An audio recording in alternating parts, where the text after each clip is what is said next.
soul,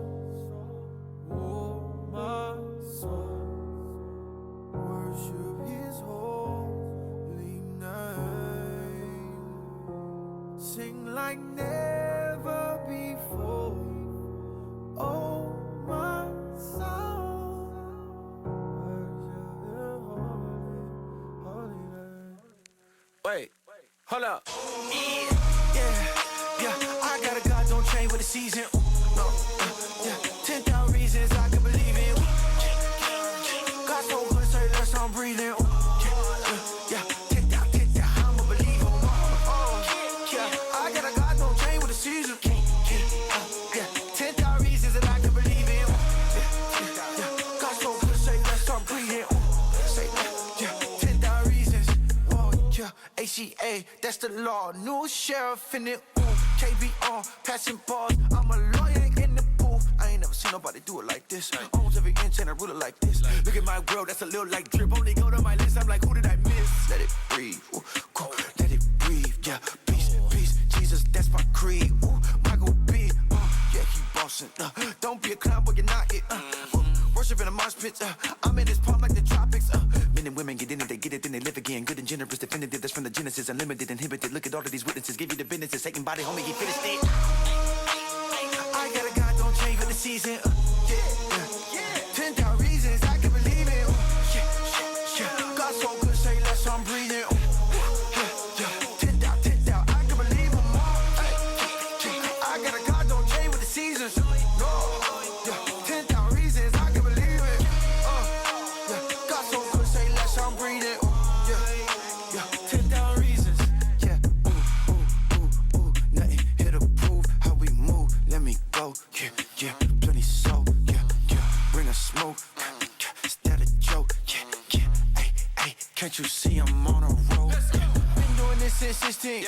Rapping on the corner in the street. Yeah, Christ is God, I lost my father, but I never lose my peace. Yeah, I think he king, reigning supreme. Ooh, winning with ease. Ooh, you think it's sweet. Yeah, I believe way crazier thing. Cool, I see that he coming back. He said it, then I react. I got this thing in the bag. You go and laugh, I will be doing it last. Front to back, I got a God, don't change with the seasons. 10,000 reasons I can believe it. God so good, say less, I'm breathing. I won't believe him more. Yeah, I got a God, don't change with the seasons. 10,000 reasons I can believe him more. God so good, say less, I'm breathing. 10,000 reasons. I couldn't help it. Hey, this crazy way. You don't worship in the mosh pit, you know what I'm saying? ACA, K to the second letter.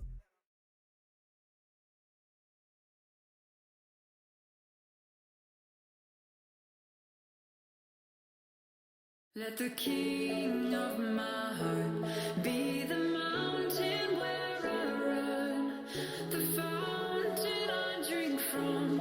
Oh, he is my song. Yeah, all the odds are stacked against me. Obstacles, man, I've seen plenty. Trying to give some more, but I'm empty. Bones are tired and my heart's heavy, Lord.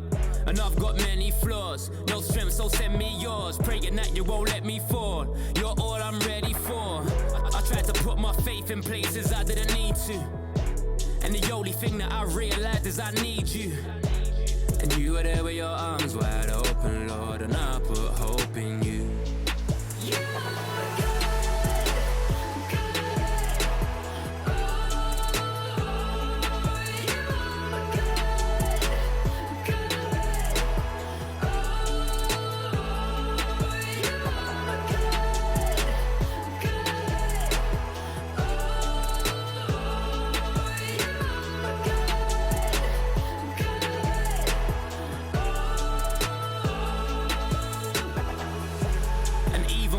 Understand your ways. I know there's no one taking your place. You control the breath that we take, and that's hard. Cause 2017 left scars that passed, and then Daisy both had my heart. I can't leave those thoughts in the past. Don't put my trust in you. I hope heaven's got a place for the crew. I know that you're gonna come through, cause there ain't nothing you can't do. So I call you king of my heart, give you my last breath. You are good, good.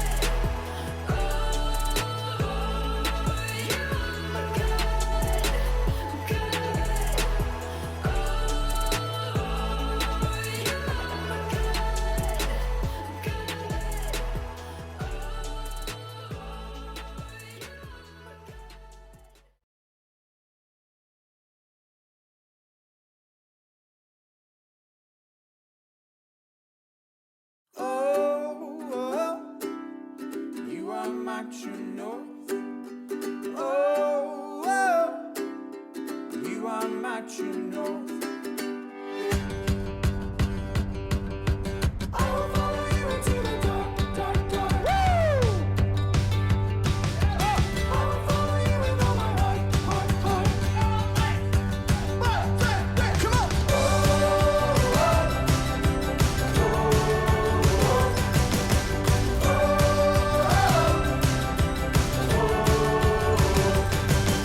I will not let the darkness steal the joy within my soul. I will not let my circumstance become my compass, no. I will not let the fears of life and sorrows of this world dictate to me how I should feel, for you are my true north. Oh, oh, you are my true north. Oh, oh, you are my true north.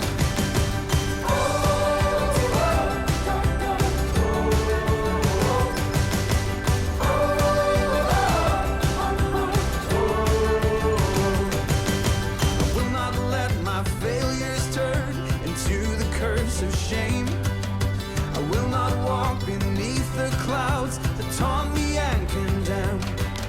For I will stand on solid ground, the shadow of your love.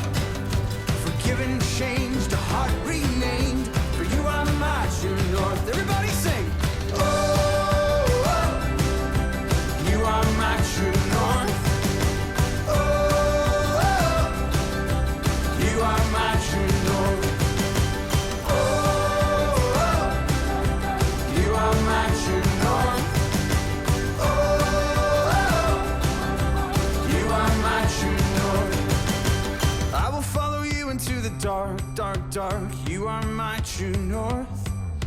I will follow you with all my heart, heart, heart. You are my true north. I will follow you into the dark, dark, dark. You are my true north. I will follow you with all my heart, heart, heart. You are my true north. Oh,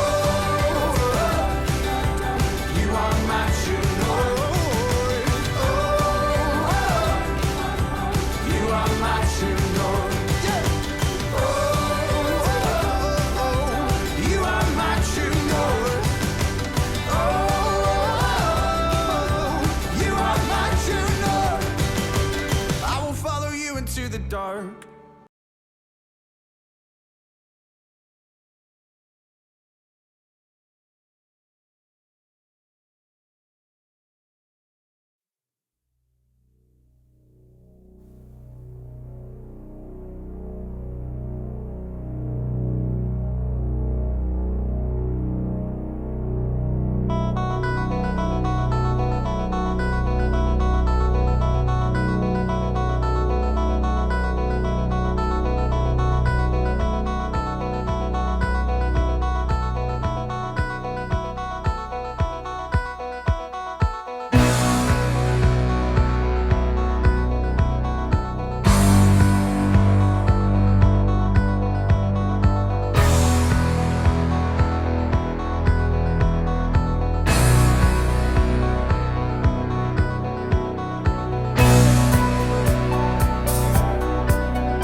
Good morning, everybody. It's so good that you can join us on our online gathering. You're very welcome. We have a slightly different format to our time together today. First of all, we're going to have a Meet the Staff interview, and Leighton and Saul are going to interview Sam, who is one of our newest members of staff. This is absolutely hilarious. You won't want to miss it. And then there'll be a talk from Graham, and finally we'll end with a song. So, without further ado, let me hand over to Leighton and Saul. Take it away, boys.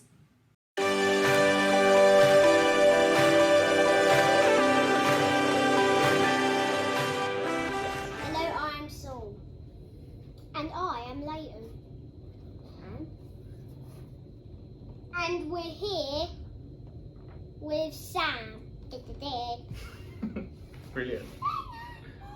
So Sam, what are you most excited about starting your new job? What am I most excited about? Getting to know people like you, actually. Being out to, having fun, running groups. Being at the front of the whole church. In front of the whole church, maybe, I don't know. But it'd be fun, won't it, to do things like that and to play games and learn more about Jesus together. Does that sound good for you two? Well, you're the one who actually does stuff. I am the one, but you'll be joining in, won't you? Well, I hope you will be. Yeah, I think we would know on the spot. Next. What?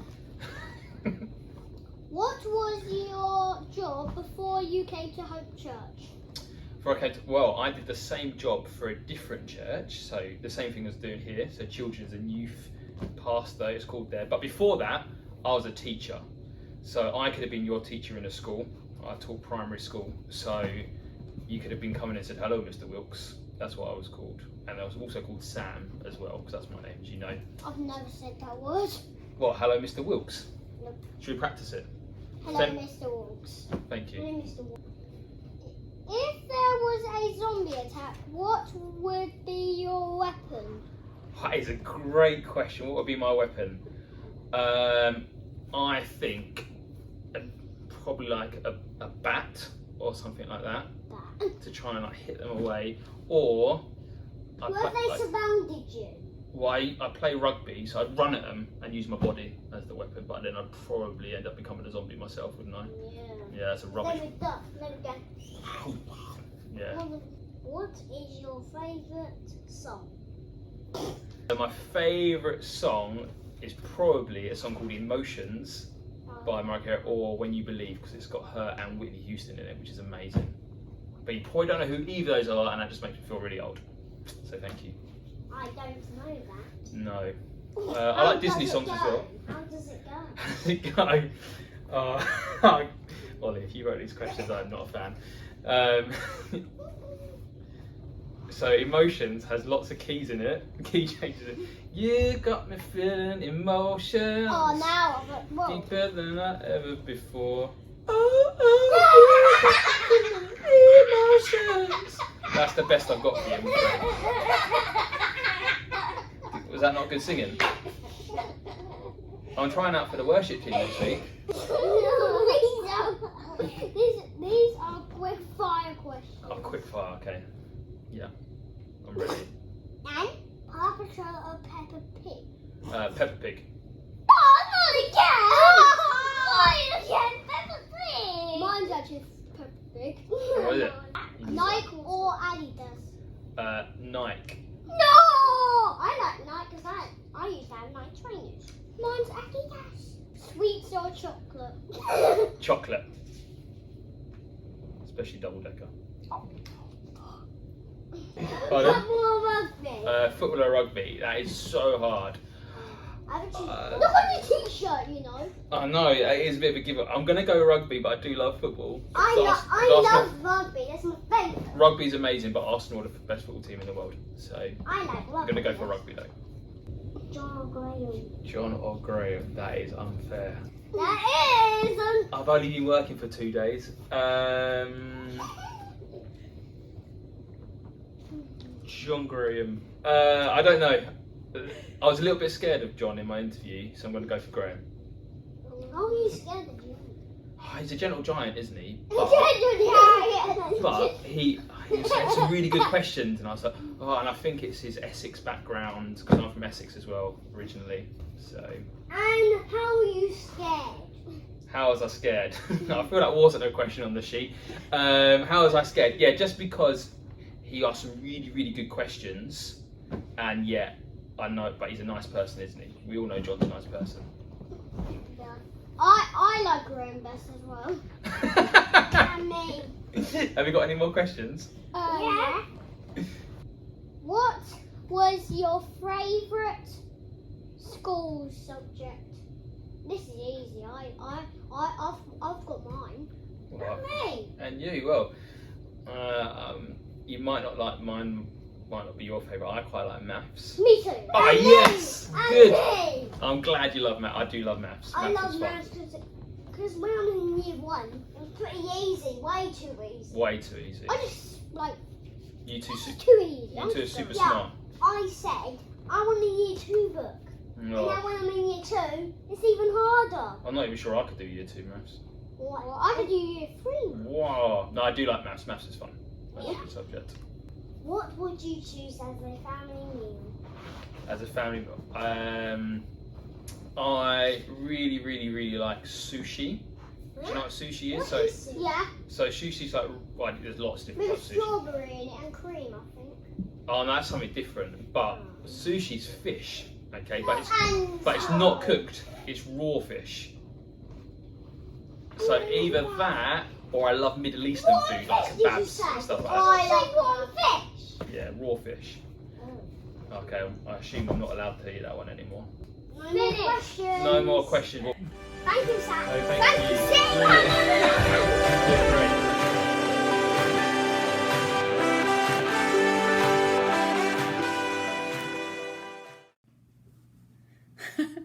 Well done, Leighton and Saul. That was absolutely brilliant. I think you are TV interviewers in the making. And well done, Sam, as well. We found out a little bit more about you, and that must have been really scary. So well done. Really, really great. I'm now going to hand over to Graham for the talk.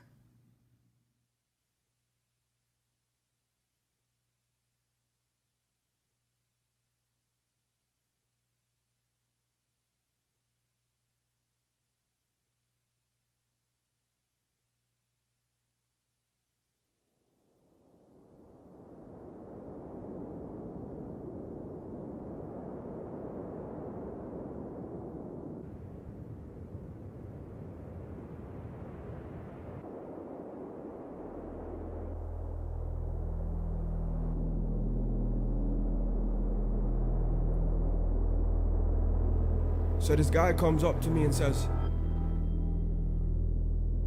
"What's the vision? What's the big idea?" I open my mouth and words come out like this. The vision. The vision is Jesus. Obsessively, dangerously, undeniably, Jesus. The vision is an army of young people. You see bones, I see an army. And they are free from materialism. They laugh at 9 to 5 little prisons. They could eat caviar on Monday and crust on Tuesday. They wouldn't even notice. They are mobile like the wind. They belong to the nations. They need no passport.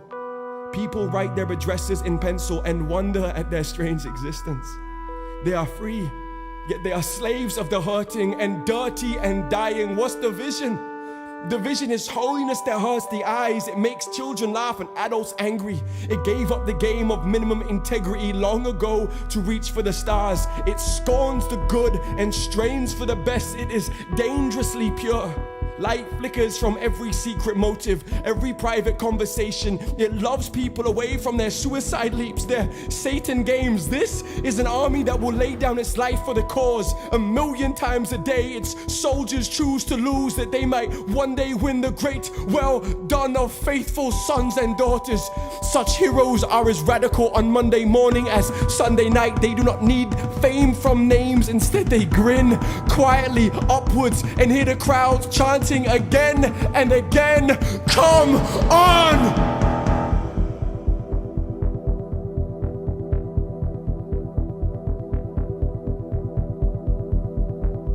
And this is the sound of the underground, the whisper of history in the making.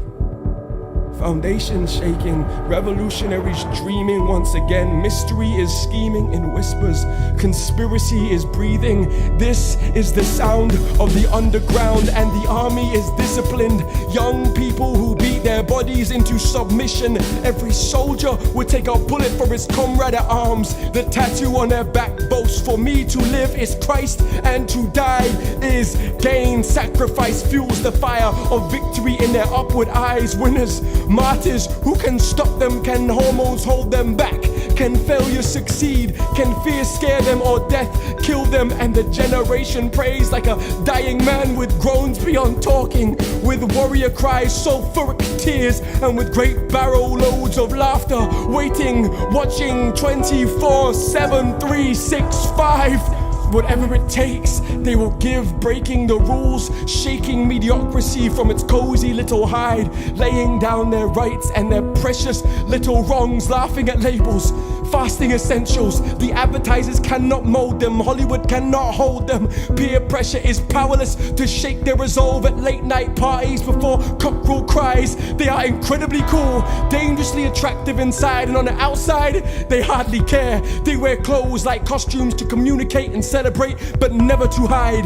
Would they surrender their image or their popularity? They would lay down their very lives, swap seats with the man on death row, guilty as hell, a throne from an electric chair with blood and sweat and many tears, with sleepless nights and fruitless days. They pray as if it all depends on God and live as if it all depends on them. Their DNA chooses Jesus. He breathes out and they breathe in. Their subconscious sings they had a blood transfusion with Jesus. Their words make demons scream in shopping centers. Don't you hear them coming? Herald the widows, summon the losers and the freaks. Here comes the frightened and the forgotten. With fire in their eyes they walk tall and trees applaud. Skyscrapers bow, mountains are dwarfed by these children of another dimension. Their prayers summon the hounds of heaven and invoke the ancient dream of Eden. And this vision will be, it will come to pass. It will come easily and it will come soon. How do I know? Because this is the longing of creation itself, the groaning of the spirit, the very dream of God. My tomorrow is His today. My distant hope is His 3D, and my feeble, whispered, faithless prayer invokes a thunderous, resounding, lone, shaking, great Amen. From countless angels, from heroes of the faith, from Christ Himself, and He is the original dreamer, the ultimate winner, guaranteed. I just love that Vision film. It was so good, and when that came out a few years ago, I was so inspired, and it's been done brilliantly, hasn't it? And I love these words from that. They were right at the beginning. If you can recall, it says this: the vision is Jesus, obsessively, dangerously, undeniably Jesus. Today I want to speak about Jesus, because ultimately everything that we do for God and everything we are has to come back to that person, the person of Jesus Christ. 3 years ago or so, we launched Hope Church, and our vision statement is knowing Jesus and making Him known.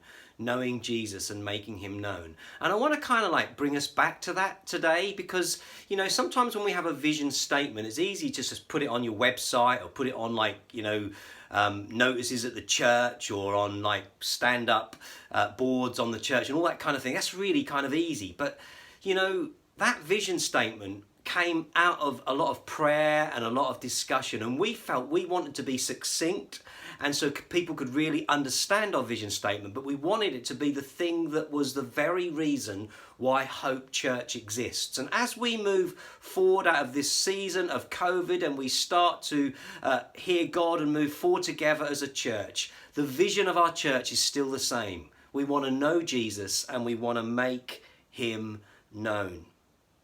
And so this morning I want to read a few verses from the book of, or a couple of verses from the book of Hebrews. But before I do that, I want to read a piece from a book called Dirty Glory, which was written by a guy called Pete Greig. Pete Greig was the founder of 24/7 Prayer. And he wrote a book called Dirty Glory, and in it he wrote these words, and I just love these words. Let me read them to you. It says this: Satan is not particularly interested in your sin. His primary objective has never been to tempt you into violating a particular set of rules.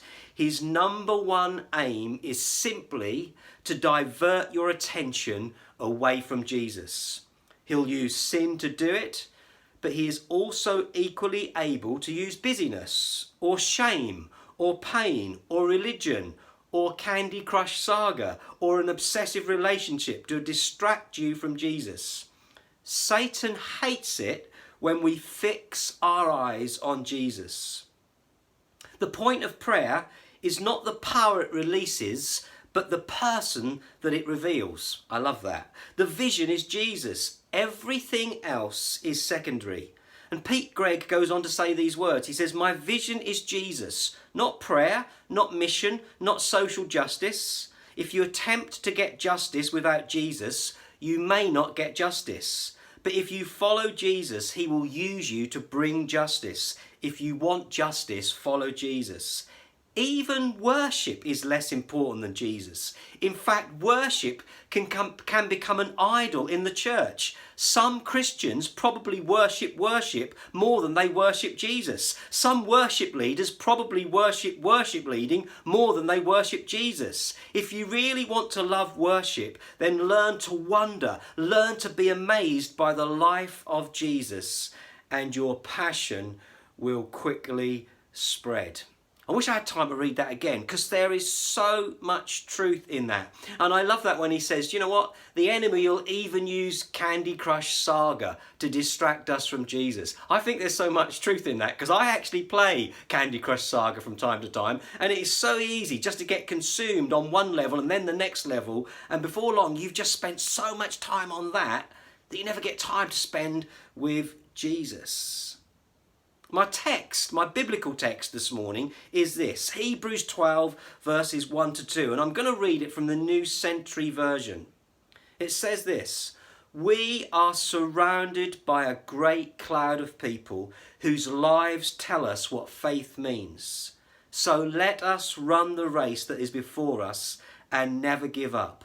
We should remove from our lives anything that would get in the way and the sin that so easily holds us back. Let us look only to Jesus, the one who began our faith and who makes it perfect. He suffered death on the cross, but he accepted the shame as if it was nothing because of the joy that God put before him. And now he is sitting at the right side of God's throne. Let us, the writer to Hebrews says, fix our eyes on Jesus. Let us look only to Jesus. Are you hearing that this morning? Let us look only to Jesus. The book of Hebrews is a really fascinating book because the context of Hebrews, it was actually written to Christians who were under incredible persecution from the Romans. And all the talk on the street was this, that it was easier for those Christians to ditch their new faith in Jesus and go back to the relative safety of Judaism. And that was like kind of the talk on the streets. And so when the writer of the book of Hebrews writes to these Christians, he's actually, the whole book of Hebrews primarily is all about how can we keep encouraging these early Christians to not give up on their faith in Jesus, but to keep going and keep their eyes fixed on him. And we actually see how the book of Hebrews starts off and lays the foundation for the rest of the book. So when we come to Hebrews chapter 12 and the writer, which many of us believe is Paul, but the writer says, fix your eyes on Jesus. It's part of the whole book of Hebrews, all about encouraging those early, very persecuted Christians not to turn their back on Jesus, but to keep their eyes fixed on Jesus. Let me read you the first 4 verses of Hebrews chapter 1. It says this, long ago God spoke many times and in many ways to our ancestors through the prophets. And now in these final days, listen to this, he has spoke to us through his son, Jesus. God promised everything to the Son as an inheritance, and through the Son he created the universe. It goes on to say, the Son radiates God's own glory and expresses the very character of God. And the Son sustains everything by the mighty power of his command. When he had cleansed us from our sins, still talking about Jesus, he sat down in the place of honour at the right hand of the majestic God in heaven. This shows that the Son is far greater than the angels, just as the name God gave him is greater than their name. So the book of Hebrews starts off by focusing us on Jesus. And when we come to chapter 12, these Christians were encouraged and instructed to look only to Jesus. But here's something fascinating, right? When those writers were encouraged to look and fix their eyes on Jesus, it was in the context and using the analogy of running a race. I find that absolutely fascinating. You know, if somebody said to me, fix your eyes on Jesus, but I want you to do it in the analogy or within the context of running a race. The NIV says, let us fix our eyes on Jesus. The New Living Translation says, we do this by keeping our eyes on Jesus. I love what the Message says. It says this, we'd better get on with it. Strip down, start running and never quit. Keep no spiritual fat or no extra spiritual fat, no parasitic sins. Keep your eyes on Jesus, who both began and finished the race that you and I are in. So it really is about Jesus. How do we then fix our eyes on Jesus in the context of running a race? I'm just going to offer you just a couple of things that I think are really helpful when it helps us keep our eyes fixed on Jesus, but in the context of running. I don't know if you've ever watched, you know, we've just recently had the Tokyo Olympics, haven't we, just a month or so ago. And when you watch those athletes run around the track, they effectively have hardly any clothes on. In fact, most of them have enough just to cover and keep them decent, all right? They just have like shorts and a very, very slim top, and their footwear is so light you would hardly know, or you wouldn't even know you've got it on your feet. I used to do quite a bit of running. I used to love the 100, 200 and 400 metres, and I had a really good pair of athletic shoes. When I put them on, you didn't even know they were on your feet. They were so light. A runner's kit is incredibly light. And I think one of the ways that we can keep our eyes fixed on Jesus in the context of running a race is this: don't carry any unnecessary weight. In other words, as the Bible tells us here, throw off, get rid of everything that weighs you down. The Greek word is a really fascinating word for when the writer says throw off everything that weighs you down. It's a word, I'm going to try and say it actually, it's a word that it's called apotithmai, and it comes from two Greek words. It comes from the word apo, which means away from or to desert, you know, or so can you imagine, you know, that you've moved away from someone or you've deserted them. It's a bit more than just moving away, isn't it? You've actually deserted them. It's like you've placed something and you've completely discarded it. You've deserted it. You know, when you hear people talk about a relationship and you hear them say, you know, my friend has deserted me. All right, and it comes from that word apo, away from, to desert. And then the word tithmai means to set aside, to place, to lay down. So in other words, when the writer to the Hebrews says, throw off everything that could weigh you down, he's actually saying, put it down, place it down, lay it down, set it aside, and move away as if you were deserting it. You don't want anything else to do with it. And that's the strength of that Greek word to throw away or to put down. So what are some of the things that we can throw away or we can put down? I've just got a few that I think relate to all of us, and I've kind of been thinking about how they might relate to me. You know, sometimes I think our past can weigh us down.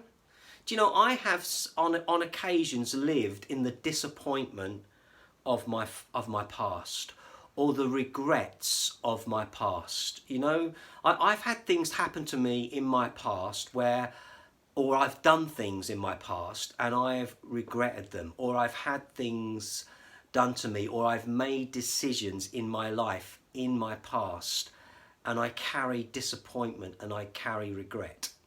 I would suggest, right, that probably every single person listening to this morning feels exactly the same. You look back on your life and you made some decisions, or you've made some life choices, or you've done some things that you regret, or maybe somebody's done something to you and it has caused a real problem, and it's like it's become a weight around you and you can't put it down. Maybe there's anger still, or bitterness, or rage, or hurt, or pain. And it's like a weight in your life and you just can't desert it. You can't lay it down. You can't put it down.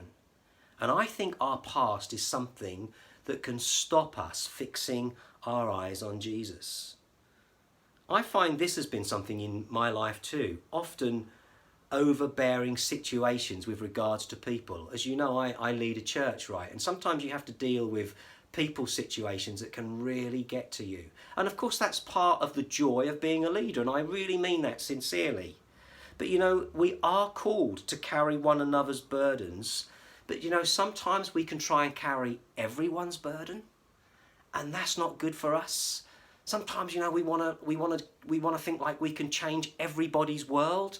Sometimes we think like we're the answer to everybody's need, and we become so overburdened with people's situations, it becomes a weight around our necks and a weight to our lives, and it stops us running the race and ultimately stops us fixing our eyes on Jesus. And so our past can stop us, can weigh us down. Overbearing situations can weigh us down. And obviously the third one is sin. You know, those habits and actions that lead to wrong behaviour and wrong patterns of behaviour can be like a weight around us, and they can stop us fixing our eyes on Jesus. So my question this morning to us is this: do we need to throw off any unnecessary weight? Do we need to put those things down, lay those things down and move away or desert them?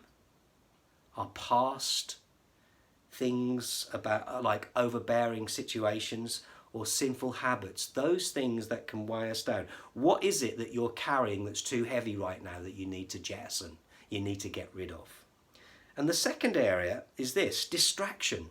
All right. I remember being in a cross-country race once, and I got so distracted. Me and my mate were running this cross-country race at school. We were just talking away. We were running around the fields of like Dis Hayward, and we got so distracted we forgot to look out for the markers on the cross-country run, and we just kept running, and we completely went off to other fields and through other ditches, and we all of a sudden realised we were like about a mile away from where we should be, and we just got distracted.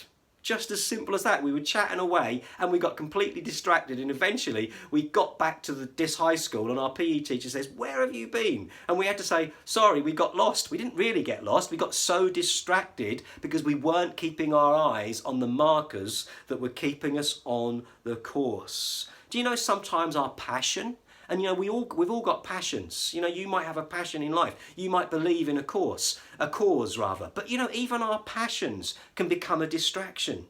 Do you know, even our ministry can become a distraction. I remember talking to somebody once, and they said this to me: it would kill me if I couldn't preach. In fact, what they said is, I'd die if I couldn't preach. It was almost like preaching was more important than their faith. Preaching was what was the thing that drove them in life. And you know, sometimes our ministry and our calling can become more important than Jesus himself. Relationships can become a distraction. What relationships might you have today that have distracted you?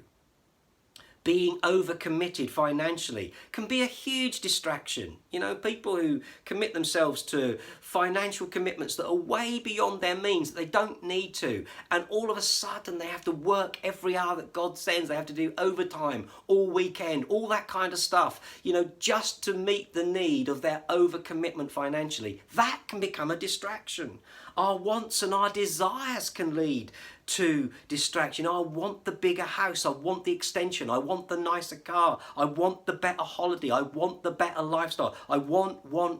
And our wants and our desires can become a distraction that causes us to be weighed down and stops us keeping our eyes fixed on Jesus.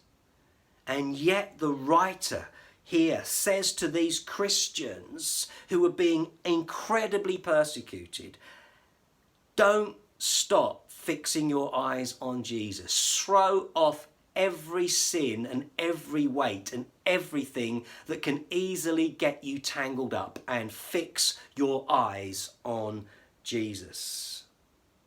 When I became a Christian round about when I was 11 years old, became more serious about it when I was about 14, 15. And I used to lead worship, believe it or not. And I used to play the keyboards. And one of the songs that we used to sing it's an old song, obviously now, but in some ways timeless and beautiful. And it says this, and I want to finish with these words. It says this: turn your eyes upon Jesus. Look full in his wonderful face, and the things of earth will grow strangely dim in the light of his glory and grace. Today, let's turn our eyes on Jesus, turn our eyes towards Jesus. Let's fix our eyes on him. Let's throw off everything, absolutely everything, that weighs us down, that takes us away from fixing our eyes on Jesus. And today, let's make a call. Turn your eyes on Jesus and look towards him. Fix your eyes on him. Because when we do, and we make that intentional decision, everything else fits into place. So firstly, let's know Jesus. And out of that, let's make him known. Bless you today. Have a great week. Holy Spirit, guide my vision. Help me see the way you see. Always Jesus, ever Jesus. Christ in all as Christ in me. Holy Spirit, guide my speaking. Words of grace and truth abound. Let my lips be filled with stories of the mercy that I found.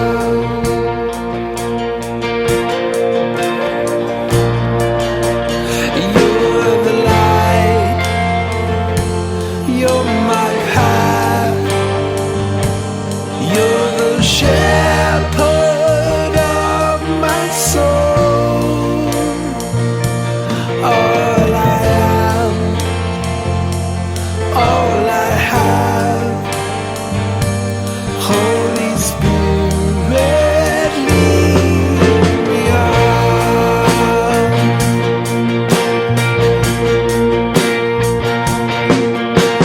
Holy Spirit, guide my hearing, wake my ears to words you speak.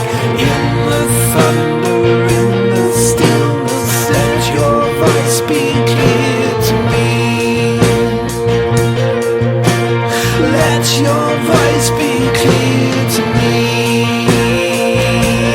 You're the light, you're my path, you're the shepherd of my soul. All I am, all I have. Holy Spirit, lead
Holy Spirit, lead me on.